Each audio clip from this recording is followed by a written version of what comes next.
te voy a contar algo que me pasó hace un mes y que todavía no logro digerir del todo. No me refiero a una tontería, a una discusión de pareja o a una sospecha. Me refiero a una hostia emocional que no vi venir, y que todavía me tiene medio atontado. Todo empezó una noche de jueves, cena en casa de unos amigos de toda la vida, Marcos y Ana, matrimonio desde hace más de 10 años, como Laura y yo. Hacía meses que no nos veíamos y decidimos juntarnos para cenar, echar unas cervezas y reírnos un poco. Parecía una de esas noches normales, de buena comida, chistes tontos y anécdotas de cuando éramos más jóvenes. Éramos 6 en total. Nosotros 2, Marcos y Ana, y otra pareja que conocimos allí mismo, unos amigos suyos, David y Clara. Gente maja, conversación fluida, vino del bueno y platos de picoteo que no paraban de salir de la cocina. Nada fuera de lo común, hasta que empecé a notar algo raro. Un detalle mínimo. Algo que, en otro contexto, ni me habría importado. Cada vez que David hablaba, Laura lo miraba como si se le fuera la vida en ello. No era solo atención. Era algo más. Como si cada palabra suya le importara demasiado. Yo intentaba no pensar mal. Pero entonces vi cómo le tocaba el brazo. Ella se rió, le contestó algo en voz baja, y él se acercó un poco más. Muy sutil todo. Pero yo no soy tonto. Durante el postre, todos fueron a fumar al balcón. Yo me quedé recogiendo los platos, haciendo tiempo. Salí 5 minutos después, y justo antes de abrir la puerta del balcón, escuché algo que me dejó clavado. Si sigues mirándome así, me va a dar igual que esté tu marido delante, dijo David, con tono bajo, pero no lo suficiente. El silencio que siguió fue todavía peor. No hubo una risa nerviosa. No hubo un ¿qué dices, idiota? Solo el sonido de alguien encendiendo un mechero y el crujido del tabaco quemándose. Abrí la puerta como si nada. Todos me miraron. Laura fue la primera en apartar la vista. ¿Qué os contáis? Pregunté, como quien pregunta por el tiempo. David sonrió. Como si nada.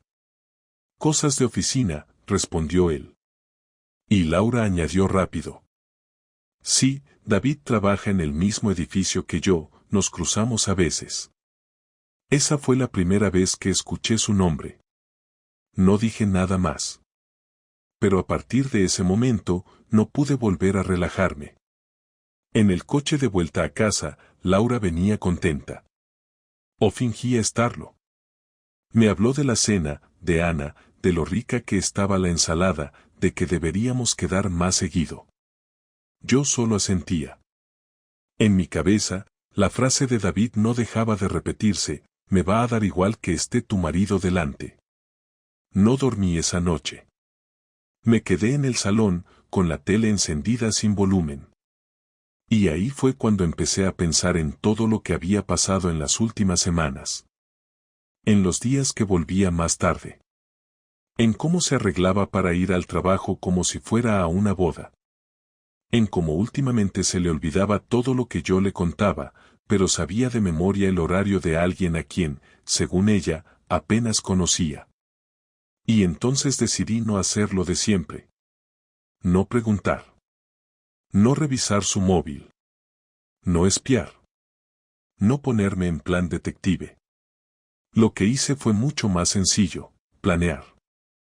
Si algo estaba pasando, y yo ya estaba casi seguro de que sí, no quería saberlo por accidente. Quería verlo con mis propios ojos. Quería pillarlos. No por morbo. No por venganza. Sino porque no iba a quedarme con la duda. Ya no. Y eso fue lo que hice. Durante los días siguientes me limité a observar y a tragarme cualquier impulso de preguntar, discutir o montar una escena. Me costó mucho, pero aguanté. Dejé que Laura pensara que todo estaba como siempre, que no había notado nada, que seguía siendo el mismo pringado que recogía los platos mientras ella flirteaba en los balcones. Le di espacio, le sonreí en los momentos justos, fingí interés cuando me hablaba de su trabajo y mantuve una rutina idéntica a la de siempre. Por dentro estaba acumulando una mezcla de rabia, incredulidad y algo que no sabía describir, pero que me apretaba el pecho cada vez que la veía vestirse para salir al trabajo con ese brillo en los ojos que antes solo tenía los domingos por la mañana cuando íbamos al rastro. Empecé a salir del trabajo una hora antes sin decirle nada, usaba esos ratos para ir al edificio donde ella trabajaba. Me quedaba en la cafetería del hotel de enfrente, pedía un café y me sentaba con el móvil como si estuviera viendo vídeos, pero lo que hacía era mirar la entrada. Durante 3 días seguidos la vi salir sola a las 6 y poco, como siempre decía. Pero el cuarto día, no. Ese día salió a las 7:15, riéndose, acompañada de David, el mismo imbécil de la cena. Él llevaba la chaqueta colgada al hombro y ella caminaba con esa forma suya tan particular de echar la cabeza hacia atrás cuando se ríe, como si no hubiera un mundo alrededor. Se despidieron con 2 besos, aunque el segundo duró un poco más. Ella se fue hacia la estación, él en dirección contraria. Yo me quedé quieto, mirando a través del cristal. No me vieron. Y si lo hicieron, fingieron no haberlo hecho. Esa noche no dije nada. Estaba tan tranquilo por fuera que hasta yo me creí mi propia actuación. Preparé la cena, hablamos un poco de unas facturas pendientes y nos fuimos a la cama como cualquier otro jueves. Me di la vuelta y cerré los ojos como si todo estuviera bien, aunque mi cabeza no paraba. No era una cuestión de celos, ni siquiera de traición emocional, era algo más crudo, se estaban riendo en mi cara. Me estaban tomando por tonto. Y eso no lo podía tolerar. Así que al día siguiente hice lo que tenía que hacer. Pedí el día libre, me vestí como si fuera a trabajar, salí de casa antes que ella, y me coloqué a las 8:30 en la misma cafetería de siempre. No tardé en verla llegar. Llevaba una bolsa de desayuno en la mano y entró al edificio sin mirar alrededor. Una hora después, salí del local, crucé la calle y me dirigí directamente al portal del edificio. No conocía a nadie allí, pero improvisé. Esperé junto al ascensor como si fuera a visitar a alguien, y cuando una recepcionista se me acercó, le dije que venía a entregar unos papeles a la oficina donde trabajaba mi mujer. No dijo nada. Solo asintió y volvió a su puesto. Esperé unos minutos más hasta que vi aparecer a David, bajando del ascensor con cara de recién levantado. Me aparté ligeramente, dejé que pasara a mi lado, y luego lo seguí a distancia. Salió a la calle, caminó una manzana y entró en un bar. Me quedé fuera, esperé 5 minutos, y luego entré. No me había visto. Se sentó solo en una mesa al fondo, pidió café y se puso a mirar el móvil. Yo hice lo mismo, en otra mesa. No sabía exactamente qué buscaba, pero quería entender qué clase de tipo era este. ¿Qué veía ella en él? ¿Qué parte de su vida compartía conmigo y qué parte había escondido para vivir esto sin que me diera cuenta? Me fui antes de que él saliera. No quería que me viera.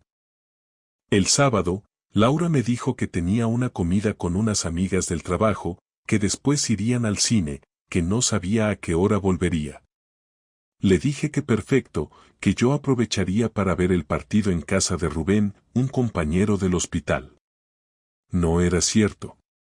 Lo que hice fue tomar un tren hasta Alcalá de Henares, donde David vivía, según averigüé en su perfil de LinkedIn, y después de caminar 20 minutos por el barrio, lo vi salir del portal con la misma chaqueta colgada al hombro.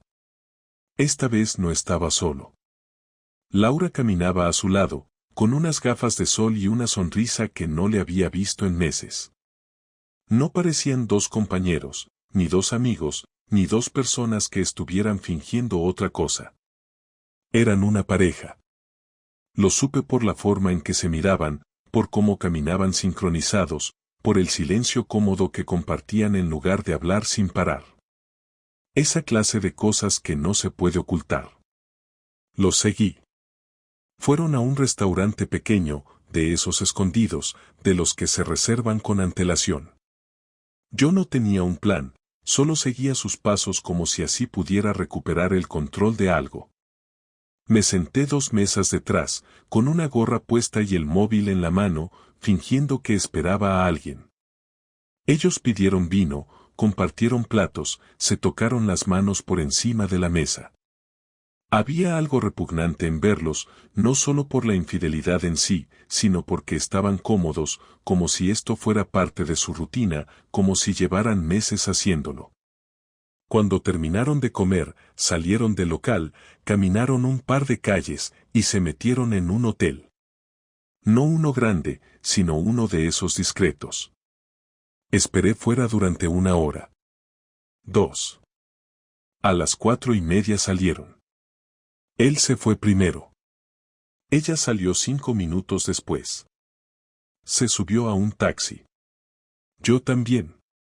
La seguí hasta el centro. Se bajó, compró un café en una franquicia, y después fue al cine, sola. A las 8 me envió un mensaje diciendo que ya iba para casa, que había sido un día largo pero divertido. Le respondí con un me alegro, yo también estoy llegando. Cuando entró por la puerta, le pregunté qué tal la película. Me contó que habían visto una comedia, que se habían reído mucho, que una de las chicas había llorado. Asentí. Luego me preguntó por Rubén. Le dije que habíamos visto el partido, que habíamos comido pizza y que me había quedado dormido en el sofá. Nos reímos. Todo encajaba. Todo perfectamente construido.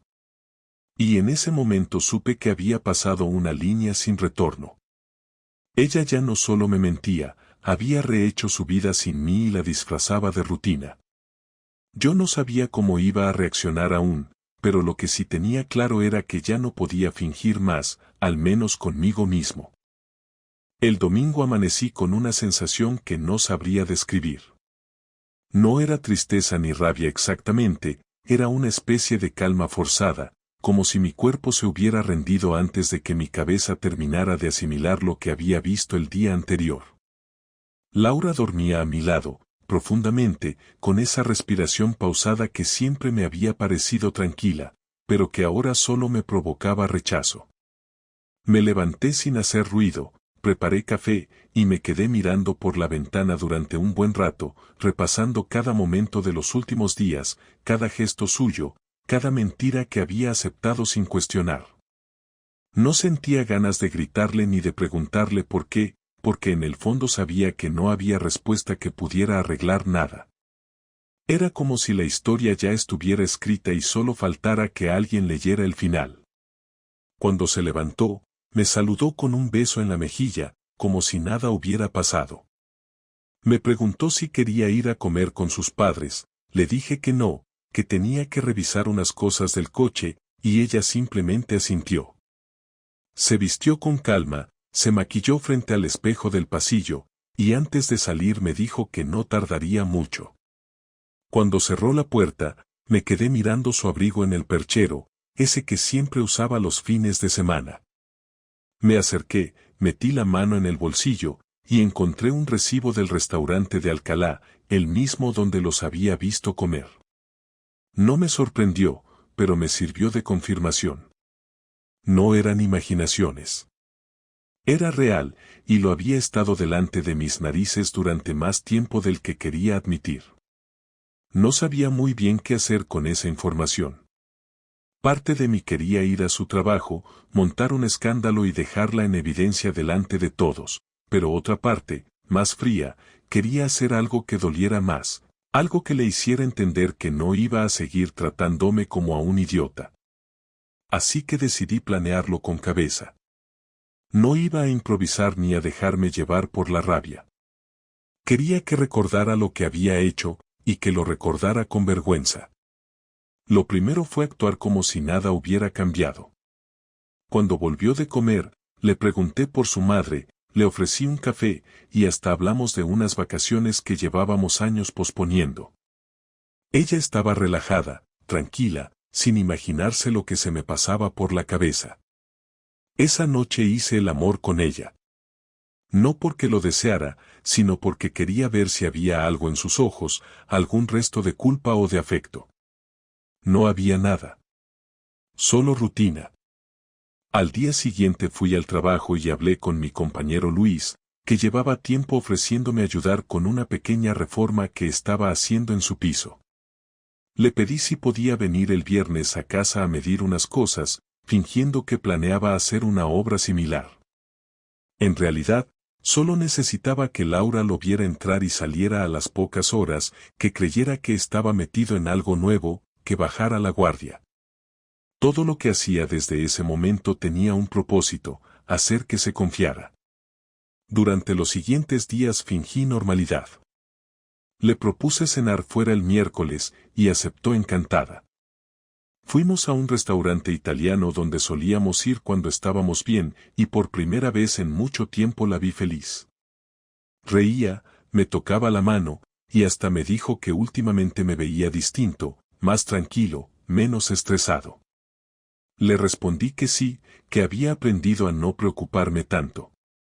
Ella sonrió y me dio las gracias sin saber por qué. En ese instante supe que mi plan funcionaría. El jueves fue la última noche que la vi como mi esposa. Al día siguiente, salí temprano del trabajo y fui directamente a la tienda de electrónica del barrio.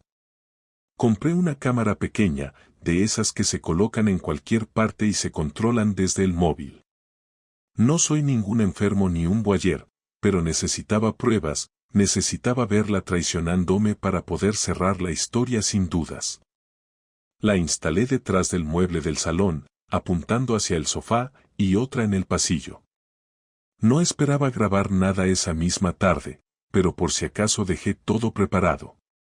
Cuando Laura llegó a casa, noté que estaba nerviosa, hablaba más rápido de lo normal y se metió al baño enseguida. Dijo que estaba cansada, que se iba a acostar temprano. Me metí en el despacho y fingí trabajar, pero en realidad estaba viendo la cámara desde el móvil. Durante una hora no pasó nada, solo ella dando vueltas por el dormitorio. Luego escuché el timbre. Salió del cuarto en bata, fue a la puerta, y ahí lo vi, David. Entró con confianza, sin esconderse. Se saludaron con un beso rápido, y se fueron directos al salón. No me quedé a mirar mucho más. No necesitaba detalles. Solo apagué la pantalla, me quedé quieto, y esperé. No entré en casa hasta pasadas las 2. Aparqué lejos, di un paseo por las calles vacías de Getafe, y cuando estuve calmado volví. Ella dormía profundamente. No sé si fue el cansancio o la indiferencia, pero ni se despertó al notar que me metía en la cama. Me quedé mirándola un rato, pensando que esa era la última noche que pasaría a su lado. No sentía pena, sentía algo más parecido al alivio. Ya no tenía que imaginar nada, ya no había margen para la duda. Me levanté al amanecer, imprimí las grabaciones y las guardé en una carpeta. Cuando se despertó, la saludé con normalidad. Le dije que tenía que salir, que nos veríamos a la hora de comer, y ella sonrió sin sospechar nada. Fui a trabajar como siempre, pero no logré concentrarme en nada. Tenía una carpeta con la verdad en el asiento del coche, y cada vez que miraba por la ventana sentía que el aire se me hacía pesado. A las 2 llamé a casa. Le dije que había tenido un día duro y que mejor comiera sin mí, que me quedaría a hacer unas horas extras. Me dio igual si sospechaba algo. Lo cierto es que no lo hizo. A las 6 llamé a su madre y le dije que necesitaba que vinieran a casa esa noche, que quería hablar con todos. Ella aceptó sin hacer muchas preguntas, y eso me vino bien. A las 8 estaban su madre, su padre y mi hermano. Los invité a cenar, preparé la mesa, y esperé a que llegara Laura. Cuando entró y nos vio a todos, se quedó parada en la puerta, con la bolsa del trabajo colgando del brazo. Preguntó qué pasaba, y le dije que se sentara. No sé cómo logré mantener la calma. Le hablé con voz tranquila, Le dije que quería mostrarle algo importante y saqué la carpeta. No me temblaban las manos. Puse sobre la mesa las fotos impresas, los recibos, y finalmente, la grabación en una memoria USB. Nadie decía nada. Su madre fue la primera en entenderlo. Le preguntó si era cierto. Laura intentó hablar, pero se le quebró la voz. No me miraba a los ojos. Dijo que podía explicarlo, que había sido un error, que las cosas se habían complicado. No me interesaban sus justificaciones. Le pedí que se fuera, que recogiera sus cosas y se marchara esa misma noche. Su padre intentó interceder, pero le pedí que no lo hiciera, que esto era entre ella y yo. Laura rompió a llorar, me suplicó que no lo hiciera así, que lo habláramos a solas, pero ya no había nada que hablar. Me limité a repetir que se fuera. Mi hermano la acompañó para evitar más escenas. Tardó menos de media hora en sacar una maleta y desaparecer. Cuando la puerta se cerró, el silencio que quedó en la casa fue tan denso que parecía físico. Su madre lloraba en silencio, su padre no decía nada, y yo solo me quedé mirando la mesa, los platos intactos, las copas sin usar. Me senté, me serví una cerveza y respiré hondo. No había ganado nada, pero al menos había recuperado mi dignidad. Esa noche dormí en el sofá, con la carpeta abierta sobre la mesa, sin remordimientos y sin lágrimas. Lo que llamé venganza no fue una embestida teatral ni un plan para destrozar vidas por el simple gusto de hacerlo, fue una operación metódica diseñada para que las consecuencias fuesen reales y no dependieran de mi rabia, porque descubrí pronto que la rabia sin estrategia se queda en ruido y no consigue nada. Empecé por lo más práctico, pruebas. Tenía grabaciones, recibos, fotos y mensajes guardados en varias memorias y en una carpeta física que imprimí y ordené con cuidado, no dejé nada al azar, ni una fecha, ni un ticket, ni la localización del hotel donde los había pillado, porque sabía que si quería que aquello tuviera peso legal y profesional necesitaba una imagen completa y coherente. Con esa carpeta en la mano fui a ver a un abogado de los que te recomiendan los que ya han pasado por divorcios feos, a un tipo honesto que me dijo sin rodeos cuál era mi margen. Lo que yo probara podía inclinar muchas decisiones en un procedimiento y podía servir para que ciertos terceros tomaran medidas. Le expliqué que no quería arruinarla ni hacer daño gratuito, que lo que buscaba era recuperar control y que no consentiría ser borrado de mi propia vida sin consecuencias. Él me dijo que lo primero era separar lo jurídico de lo personal y que lo práctico requería que yo tomara decisiones inmediatas sobre cuentas, llaves y documentación. Me explicó cómo congelar tarjetas conjuntas, cómo solicitar ante el banco un bloqueo preventivo si había movimientos sospechosos y cómo proteger mis ahorros. Hice todo eso esa misma tarde, porque no podía quedarme de brazos cruzados viendo cómo alguien con quien compartí años de vida se deshacía de lo que habíamos construido como si fuera un abrigo viejo. La sensación de cerrar esas pequeñas puertas me dio orden, me devolvió claridad, pero no era suficiente, quería que su infidelidad tuviera consecuencias en el terreno donde ella se movía con más orgullo, el profesional, porque sabía que lo que a ella más le importaba era la imagen y eso era algo que yo podía tocar sin convertirme en alguien peor. La segunda fase fue la más fría y, a la vez, la más efectiva. Organicé los documentos en paquetes, copias para la familia, copias para su asesoría, copias para la empresa donde trabajaba David, y una para mí con todo bien clasificado. No hubo ni una sola nota cargada de insultos ni una venganza basada en humillación pública gratuita. Todo lo que había era evidencia y una breve carta explicativa que pedía que revisaran aquello con seriedad porque afectaba a la integridad profesional y a posibles conflictos de interés. A la empresa de Laura la envié por correo certificado y, además, dejé otro sobre en recepción con copia para recursos humanos. No hice ruido en redes ni chismes exagerados, porque lo que quería era que la pregunta responsable naciera de ese entorno, que fueran ellos quienes, con sus procedimientos, tomaran medidas. A la empresa de David lo remití con la misma calma, carpeta, USB, fechas, direcciones y una nota que solicitaba una investigación por conducta inapropiada en relación con una empleada de otra firma con la que mantenía relaciones contractuales.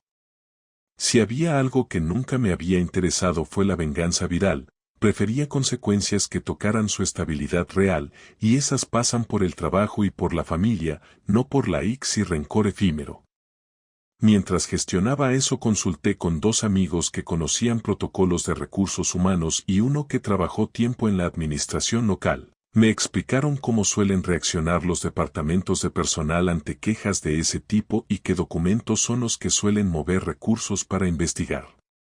Con esa información, mejoré el paquete, añadí extractos de llamadas y recibos de entrada a hoteles que demostraban fechas y coincidencias, y los envié. A los pocos días, empezaron a llegar reacciones. Primero, su madre me llamó llorando y con rabia contenida. No esperaba esa llamada, pero la tomé con calma y le dije lo que había hecho y por qué, y le expliqué que no perseguía destruir a su hija sino protegerme y dejar las cosas claras. La conversación fue dura, con reproches y preguntas que no supe contestar sin herir, pero me sirvió para ver que la noticia corría entre gente que a mí me importaba menos que a ella, y eso también pesó. La respuesta corporativa, por su parte, llegó más pronto de lo que imaginé. La asesoría le comunicó a Laura que por un procedimiento interno se abría una investigación y que temporalmente le suspenderían tareas sensibles a la espera de resultados. Al mismo tiempo, la empresa donde trabajaba David lo citó a una reunión informal y, según me contó un conocido suyo que trabaja allí, porque la vida tiene esa ironía de poner a la gente a hablar, a David lo apartaron de proyectos con clientes importantes hasta finalizar averiguaciones.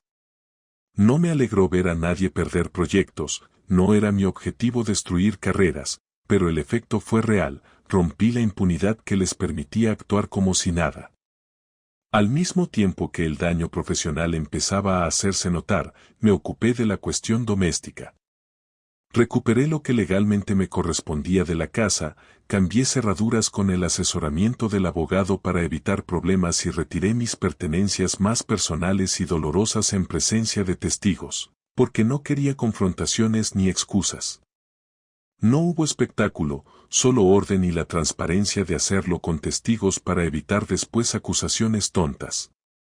Algunas personas me llamaron cobarde por no haber obligado a hablar a Laura en el momento, por no haber hecho un escándalo público, pero yo no quería que mi historia fuera contada a medias ni que mis palabras se perdieran en el ruido. Quería hechos, cuentas cerradas, lugares donde ella se presentara y encontrara puertas cerradas, clientes que la miraran distinto por la sospecha de conflicto. Quería que tuviera que responder ante el mundo que ella misma había elegido. No todo fue limpieza y papeleo. Hubo confrontaciones. La primera fue con David, en un bar donde coincidí con él por absoluta casualidad. No fui a provocar ni a amenazar, me senté y le hablé con la calma de quien tiene pruebas y no necesita gritar para convencer. Le dije que sabía lo que hacía, le enseñé un par de documentos sin exhibir todo y le pregunté qué pretendía. Él intentó burlarse, poner distancia con comentarios, hacer alarde de juventud. En vez de responder con insultos le ofrecí una salida digna, que cortara con aquello, que asumiera responsabilidad y que hablaran con sus empresas para arreglarlo sin humillaciones públicas. No aceptó de buen grado, y a las 2 semanas su empresa le comunicó medidas disciplinarias y suspensión. Volvió a casa distinto, ya no tenía el aire de persona segura que había visto la primera noche en aquella terraza. No me alegró su caída, pero sí me dio la sensación de que había logrado algo práctico, que mi vida dejara de ser invisible para quienes la habían pisoteado. La venganza real, la que más me costó y la que más me alivió, fue cuando su círculo más próximo empezó a vacilar. Amigos que antes justificaban cualquier excusa comenzaron a mirarla raro en reuniones, la madre dejó de invitarla a cenas familiares hasta que las cosas no se aclararan. Y vecinos que ahora sabían algo evitaron el ola de cortesía por miedo a verse implicados. Sentí una mezcla de alivio y tristeza, porque nada de eso devolvía años ni deshacía engaños, pero esas consecuencias le devolvían, al menos, La sensación de que había hecho algo real y visible por lo que ahora tenía que responder. En paralelo, yo inicié los trámites de separación. No fue una decisión impulsiva, fue la culminación de una estrategia que había pensado para que el proceso no me arrastrara, documentación en regla, cuentas protegidas, una postura legal que me permitiera tener voz y fondo, no solo ruido. Mis abogados me explicaron opciones, probables escenarios y, más que promesas, me dieron pasos concretos para que no me pillaran desprevenido. No diré que me sentí bien mientras esto sucedía, porque me costó dormir y hubo noches en las que el vacío se instaló con una claridad desagradable, como un cuarto frío que no puedes calentar. Pero sí diré que recuperar el control me dio una línea de salida, cuando los efectos empezaron a notarse y la realidad se recolocó de otra forma, pude pensar en mí sin la niebla de la duda. La venganza, al final, no fue gustosa, no me dio alegría prolongada, fue una herramienta para romper la mentira y forzar consecuencias donde antes había impunidad, y eso me permitió, por primera vez en meses, respirar hondo y trazar el siguiente paso sin que la verdad me taladrara por la espalda sin remedio. No esperaba que ella me llamara. Durante días no hubo un solo mensaje, ni un intento de contacto. Me lo tomé como un acto de cobardía, no como resignación. Era evidente que estaba esperando que el silencio lo resolviera todo, que yo acabara cediendo como tantas otras veces. Pero esta vez no había marcha atrás. Y cuando al fin me llamó, lo hizo una noche de domingo, justo cuando estaba bajando la basura. Me vibró el móvil y vi su nombre. Dudé en contestar, pero lo hice porque había llegado el momento de cerrar todo. Contesté con voz neutra, sin rabia, sin afecto. Ella me saludó como si no hubiera pasado nada, con una voz contenida, casi temblorosa, y me preguntó si podíamos vernos para hablar. Le dije que no hacía falta, que todo estaba dicho y que el proceso ya estaba en marcha. Hubo un silencio de varios segundos. Después, me pidió por favor que al menos le concediera una última conversación en persona, que necesitaba explicarse. Le dije que me parecía innecesario, que lo único que quedaba por tratar eran cuestiones prácticas y que para eso ya estaban los abogados. Pero insistió. Dijo que no era solo por ella, que también era por mí, que merecía oír cosas que no estaban en los papeles ni en los correos ni en las pruebas. Dudé de nuevo, no porque creyera que fuera a decir algo revelador, sino porque me parecía justo, al menos por educación, dejar que se despidiera de manera directa. Le dije que nos viéramos el martes por la tarde, en un bar discreto que solíamos frecuentar cuando empezábamos. Aceptó sin discutir. Cuando entré al bar el martes, ella ya estaba ahí.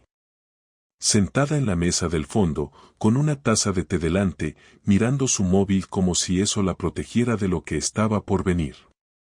Llevaba ropa sencilla, nada del maquillaje exagerado ni el perfume invasivo de las últimas veces. Al verme, se puso de pie, como si quisiera que ese gesto indicara respeto o algo parecido. Me senté sin estrecharle la mano. Ella volvió a sentarse y durante varios segundos nadie dijo nada. Me limité a mirarla sin expresión. Fue ella quien rompió el silencio. Dijo que no sabía ni por dónde empezar, que había pensado durante días cómo explicarme lo que había pasado, pero que ninguna versión le parecía suficiente. Yo no dije nada, solo levanté las cejas para que siguiera. Me dijo que todo comenzó como una tontería, una charla de oficina, un intercambio sin importancia. Dijo que nunca pensó en engañarme, que simplemente se dejó llevar por la rutina de sentirse deseada. Dijo que conmigo todo era correcto, previsible, estable, y que en un momento dado sintió que necesitaba algo que le recordara que todavía podía ser otra persona. Le pregunté si eso justificaba lo que hizo. No respondió. Solo bajó la mirada. Me dijo que no se acostó con él la primera vez que salieron, que tardó en ceder, como si eso hiciera alguna diferencia. Dijo que sabía que yo no era un hombre violento ni vengativo, y que precisamente por eso sintió que podía con todo. Que si yo hubiera sido de esos que gritan y controlan, quizás nunca se habría atrevido. Lo dijo sin pensar que esa frase la dejaba aún peor. Le pregunté si lo había dejado ya. Me dijo que sí, que desde que se destapó todo no se habían vuelto a ver, que él había preferido desaparecer y que ella no lo había buscado. Le dije que no me interesaba su relación con él, que el daño estaba hecho y que no había lugar para componendas emocionales. Dijo que lo entendía, que sabía que yo no iba a perdonarla y que tampoco venía a pedirme que lo hiciera. Que solo necesitaba decírmelo todo para no quedarse con esa espina clavada.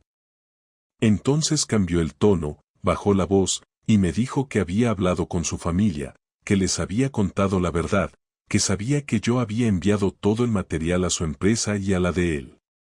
Dijo que entendía por qué lo hice, pero que me había hundido la vida profesional y que ahora estaba enfrentando una posible suspensión indefinida.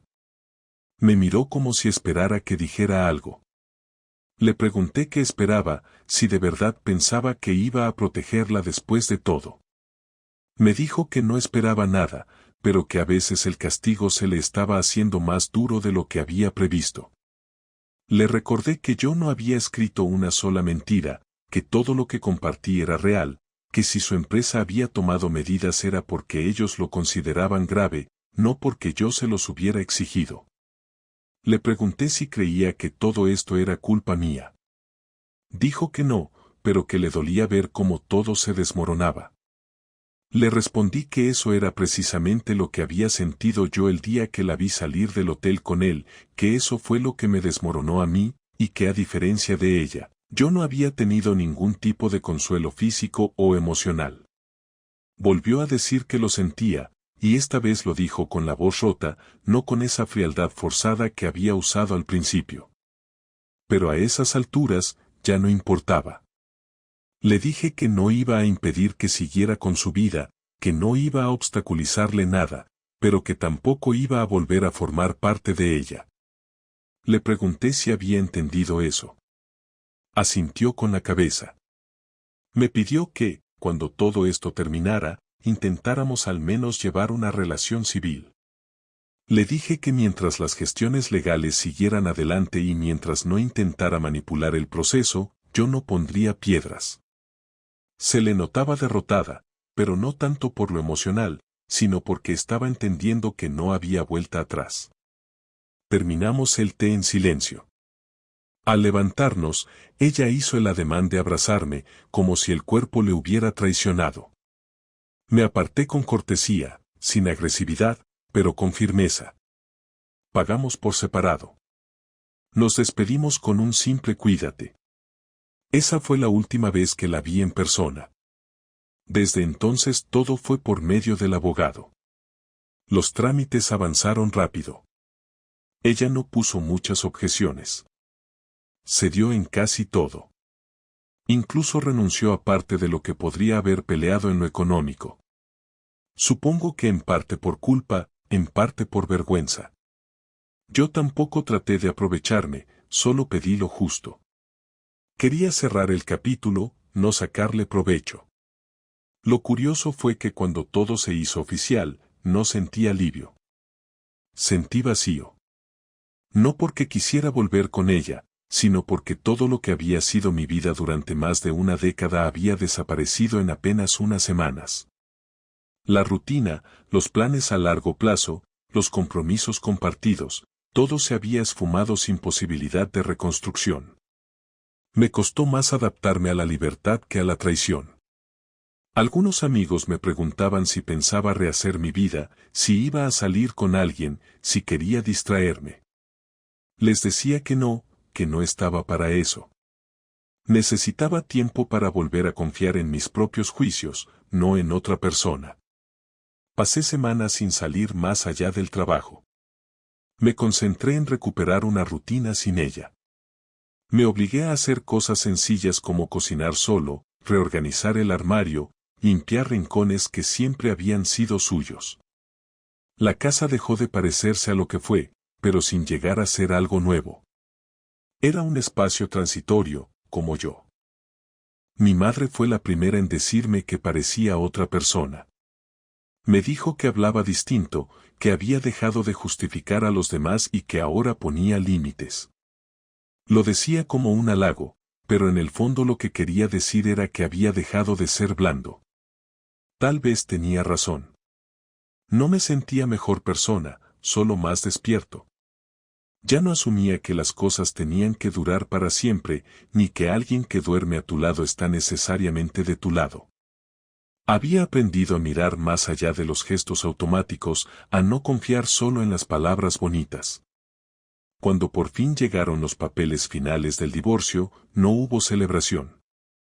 Solo firmé, envié la copia a mi abogado, y seguí con lo que estaba haciendo.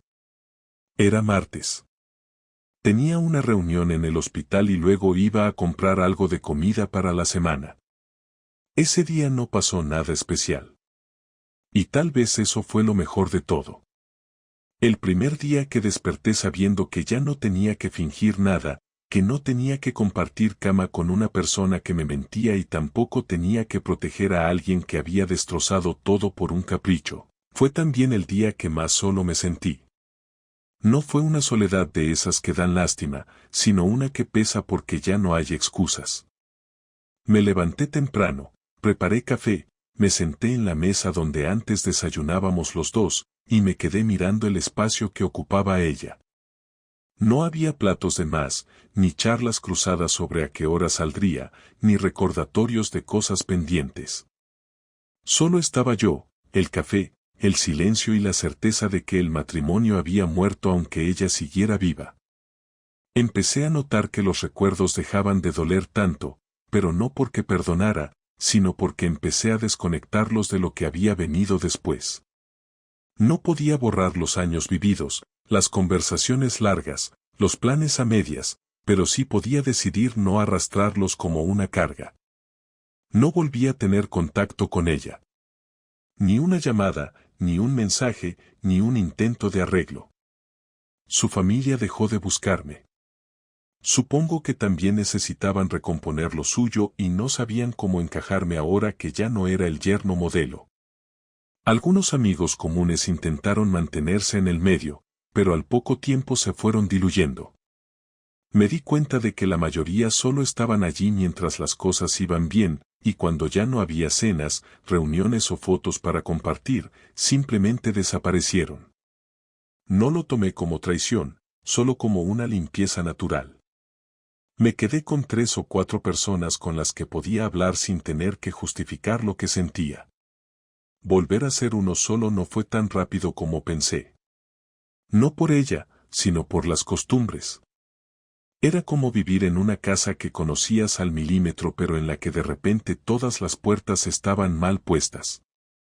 Cambié los muebles de sitio, vendí algunos, tiré cosas que llevaban años acumuladas sin sentido. Fui al registro, actualicé mi estado civil, cambié las cuentas, anulé tarjetas. Cada cosa práctica era un cierre, un paso que no dolía, pero que me dejaba una marca. No era tristeza, era otra cosa.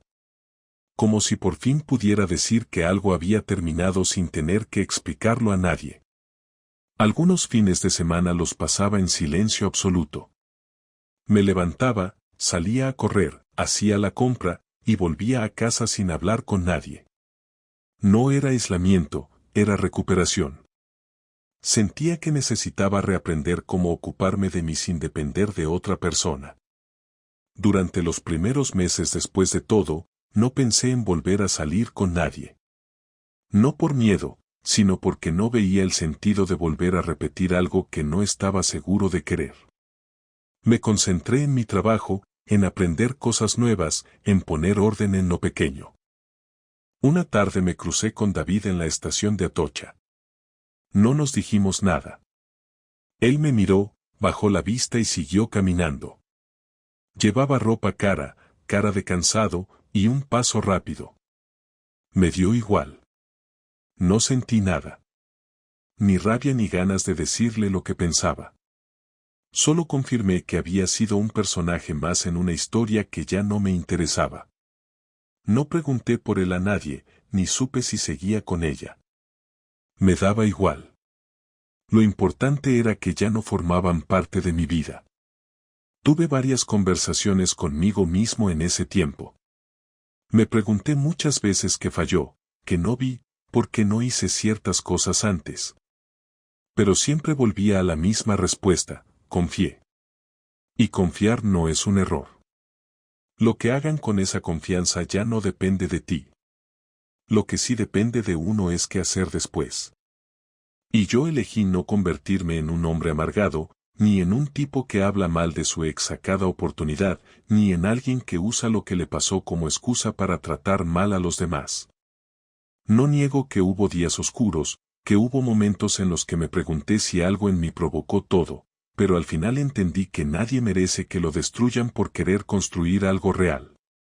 Volver a salir con gente, a conversar sin filtros, a mirar a alguien sin sospechas, no fue inmediato.